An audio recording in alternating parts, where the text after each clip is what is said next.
Forget everything you thought you knew about Siri.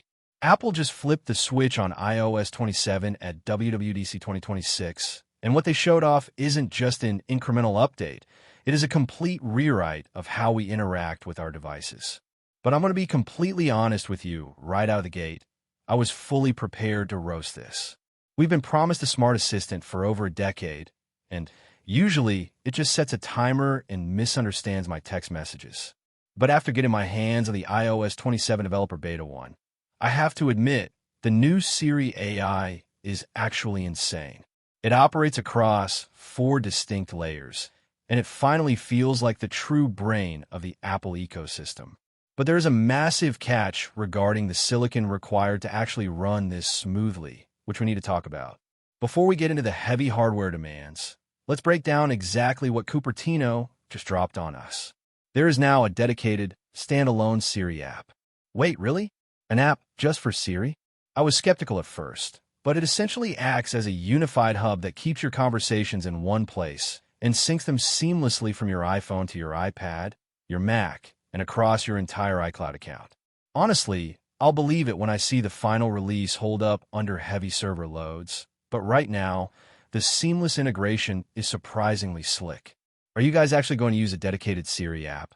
Or is it just going to sit hidden in your app library forever? Let me know down in the comments, because I'm honestly torn on whether this is genius or just unnecessary clutter. The first major layer is personal context, and this is where it gets slightly creepy but undeniably useful. Siri now has the ability to securely reach deep into your messages, mail, photos, and calendar to pull up exactly what you need without you having to hunt for it.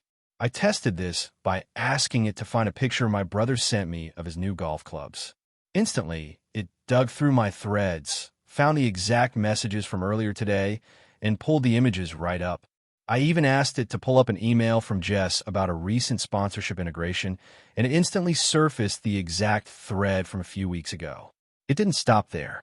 I had an email confirmation from Ponder for a tea time on June 21st, and I just told Siri to add those details to my calendar. Done. It even knew my next dentist appointment is scheduled for Tuesday, November 3rd, 2026. This level of indexing is heavy. Mark Gurman warned us this deep system integration was coming, and seeing it live proves that Apple is leaning hard into on-device processing. But to get this working perfectly, your phone has to undergo a massive indexing process in the background. Expect some serious heat and heavy battery drain while it compiles your life. I wouldn't be surprised if we see some thermal throttling on older devices try to run this, assuming they even support it. Moving to the second layer, we have on-screen awareness. Siri now genuinely understands what is actively displaying on your OLED panel. I was looking at a photo of a random golf course hole and simply asked Siri where it was located, what the name was, and to give me some history. Without missing a beat, Siri identified it as the Turnberry Lighthouse at the Turnberry Resort in Scotland, casually dropping the fact that the castle grounds were built in 1873. Think about how wild that is. You can be scrolling any social media app, pause on an image, and interrogate your phone about what you were looking at. According to recent supply chain reports from the ELEC, Apple has been heavily investing in custom display drivers that communicate directly with a neural engine. And this feature is exactly why. They need that instantaneous read of the screen buffer to make this feel snappy as a daily driver feature. The third layer is broad world knowledge. Siri can now actually reason through complex, open-ended questions and pull real-time data from the web. I asked what a respectable score for a beginner playing a par 72 golf course is, and it gave me a detailed breakdown of 100 to 120 strokes, then followed up with actionable advice on course management and short game to break 100. It even answered a random food safety question about cooked rice sitting out, correctly noting the 2-hour limit and warning about ambient temperatures above 90 degrees. But here's the absolute craziest part of my testing. I asked Siri to give me 3 cred. Ibble rumors about the upcoming iPhone 18 and tell me how likely they are. Siri literally aggregated live data, confirming significant shifts in display technology, camera hardware, and a highly controversial split-release strategy that could force people to upgrade early. Ming-Chi Kuo has been hinting at this split release for months, But hearing Apple's own AI casually validate the supply chain gossip is surreal. This lines up perfectly with what Makotakara and DG Times have been publishing regarding Apple's shifting production schedules. Finally, the fourth layer is in-app actions, and this is where power users are going to justify the Apple tax.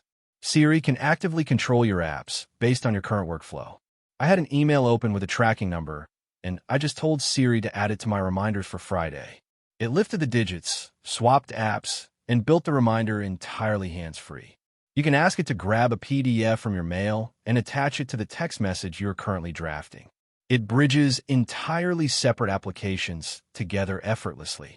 Shrimp Apple Pro leaked that Apple was completely rewriting the intense framework for iOS 27, and this is the direct result. However, running these actions locally requires serious silicon. Ross Young recently confirmed that TSMC 3nm yields are improving, but running 4 layers of concurrent AI processing is going to demand massive unified memory. If you're planning on making iOS 27 your daily driver, you better hope your battery health is sitting at 100% because the neural engine is going to be working overtime. All of this makes me wonder what kind of monster hardware they are cooking up for the fall to natively support these features without breaking a sweat. If this is just Beta 1, the final release is going to completely disrupt the smartphone industry. Make sure you hit subscribe so you don't miss my full deep dive review on how this handles day-to-day use over the next few weeks.